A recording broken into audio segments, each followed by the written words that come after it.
What's up, YouTube? Talking about budget knives again today, and this is just me talking about, from even with the short time I've been collecting knives, how much different the world of budget knives is nowadays, because it is crazy how much different it is compared to, see, I got into knives about 2014, 2015, and it is absolutely crazy. Yeah, 2015. Let's call it 2015. That in even the past 7 years, which isn't a long time in the knife world, but a lot of these knives have been around for a hot minute before then. But just in 7 years, how much different your money is spent. Like, nowadays you get a lot more knife for the money, at least in terms of maybe materials.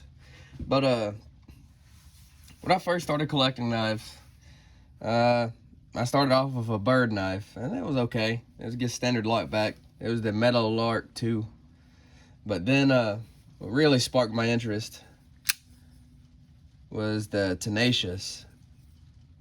And admittedly, I became a Spyderco fanboy because of the Tenacious. Great brand overall. Not my flavor nowadays, but there weren't many choices back in the day. You had the Tenacious. You had all these different Ontario folders. I don't have a rat right now in my collection, but you had this, like the Utilitac series, or any of the other similar knives made by Ontario. This isn't the rat, but it has the same materials. It's a plastic handle and AUS-8 steel, which AUS-8 is not a bad steel at all if you know how to sharpen your knives. Then you had other knives like the Bantam series by Buck. This is, I can't remember which one this one is. 286. And this knife, as you can see, has taken a lot of abuse. It lives out here in my shed. It's my utility knife for out here. It's a great knife. And even today, this is still a great knife because a lot of times you can find the different variants of these on sale for under 20 bucks. And to me, that still holds its own, even in 2022. Yeah, it's not the smoothest. And yeah, you only got tip down carry. But said, if you can find it under 20 bucks, that's good.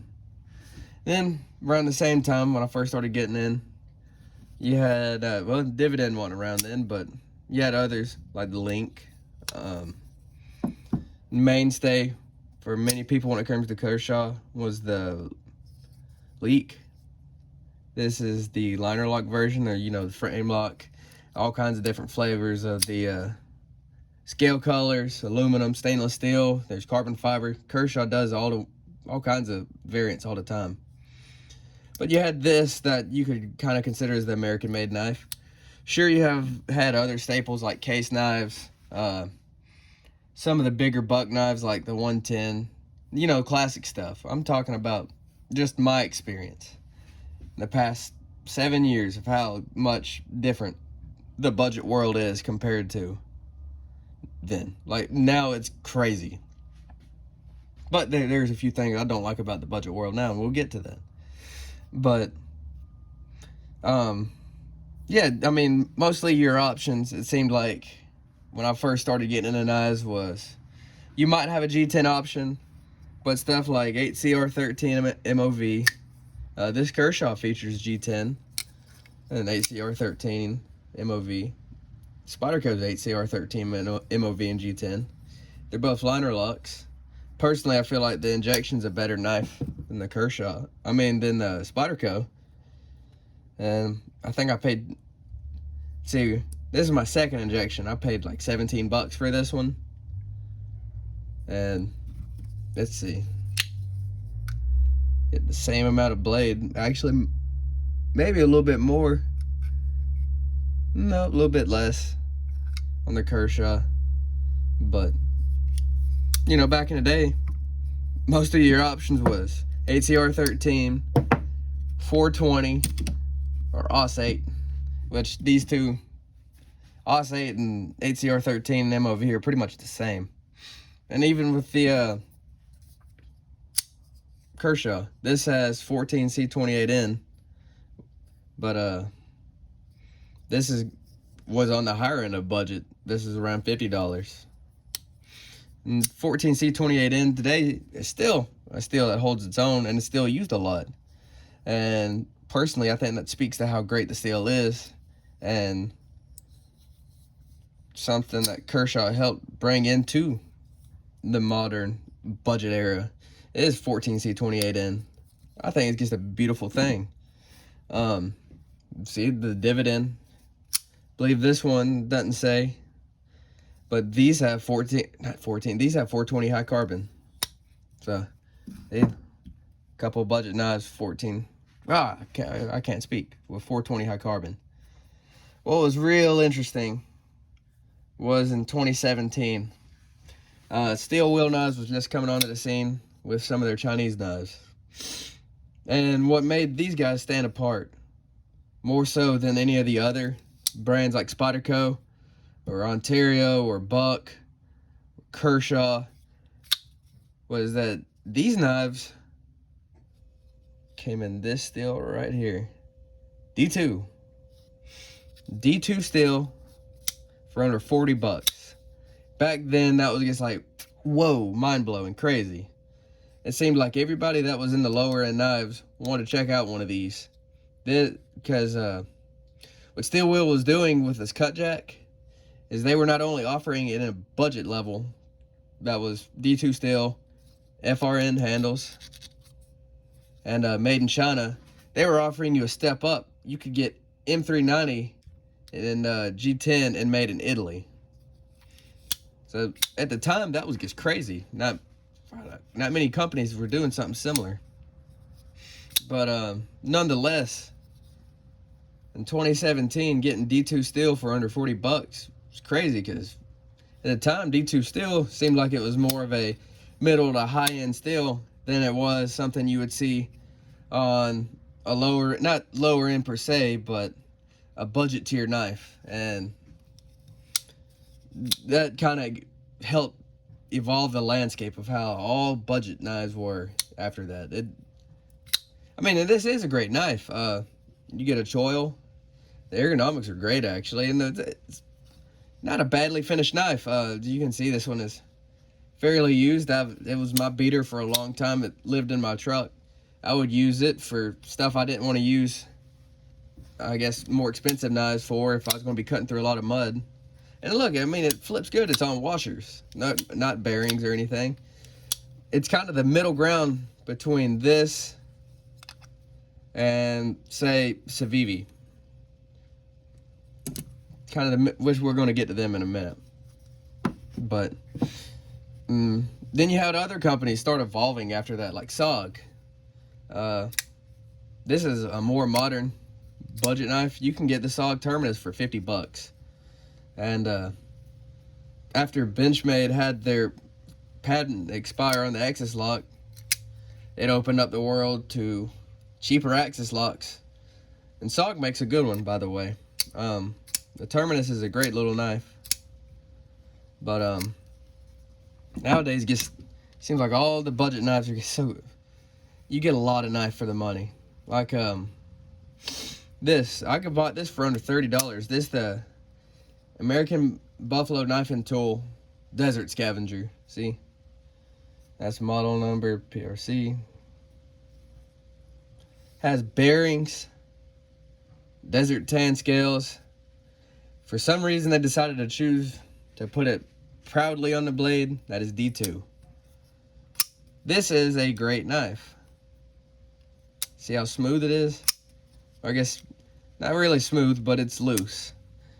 Just because it has bearings doesn't mean it's smooth. I mean, for under $30, I think it's over 30 now, but for around $30, you're getting D2. A great action as a good sized knife. I mean, here it is next to the Tenacious. Let's see, there you go. You can see it's very similar sized, at least lengthwise knife. Or even nowadays, this considered some of the cream of the crop when it comes to budget knives, the QSP Penguin. This is almost like the standard right now when it comes to budget knives. This or something like Civivi, this is the only one I own right now. This is the bow. These two brands are kind of the standard, seems like, when it comes to knives, because Civivi has stuff starting around $40. They go up to almost 100, seems like. And you could get Damascus steel on Civivi knives for under $100, and that's just insane. Kaiser nowadays. Kaiser's just, it's like Civivi and Kaiser for anything past 50 bucks. You see, I featured this knife in a video the other day, fixing the lock slip. You see, it's locking up good now. But anyways, this is the Beg Letter 2. This knife is on bearings and it has N690 steel. This was on sale for $35. $35 for micarta, bearings, and N690. That is absolutely just crazy what you can get nowadays. It seems like almost like your money can buy more knife for less. I mean, it's crazy. When Kaiser's been around for a hot minute as well, and they've again always just been on the back burner. I mean, I wouldn't say they were obscure, but when they first released the Vanguard series, they weren't very popular. At least in the circles I was in, it didn't seem like it was very popular. It didn't up until recently that people have noticed, like, hey, Kaiser's making really good stuff and they're doing it at a really good price. Need to check that out. And it just seems like their popularity is just booming right now. It seems like their higher end stuff is becoming less popular than their budget stuff, because they do their budget knives really well. As you can see, I featured a couple other Kaisers at earlier dates, the Feist and Denim Micarta and the PPY. It's just crazy what all you get for your money nowadays. I mean, look at that. Like I said, no knock on any budget knives. You get, it's just, this knife has been beaten on and broken in over the course of the past 7 years. And it's hydraulically smooth, but it's just not drop free like this is. It doesn't shoot out like this does.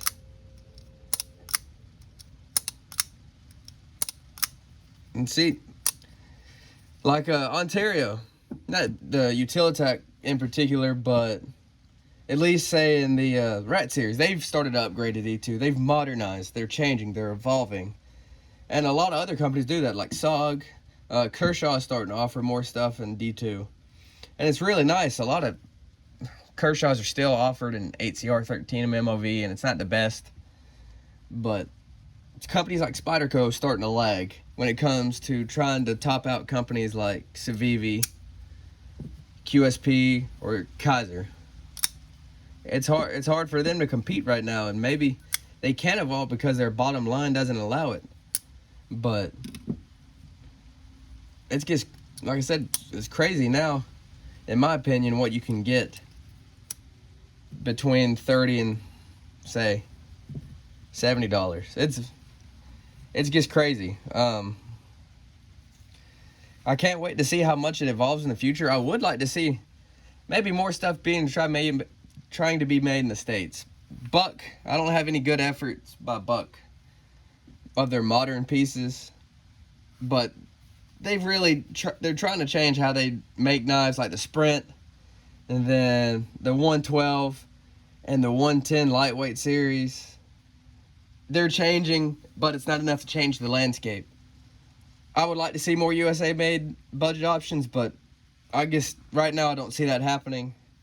But right now, companies like QSP, Kaiser, Civivi, they got it wrapped up. They got it wrapped up tight. So we can only watch, see what goes from here. It'd be interesting another 7 years to make a video, see if these are obsolete, if things have devolved back, or if S35VN in 7 years from now is what we're seeing on $30 knives. Who knows?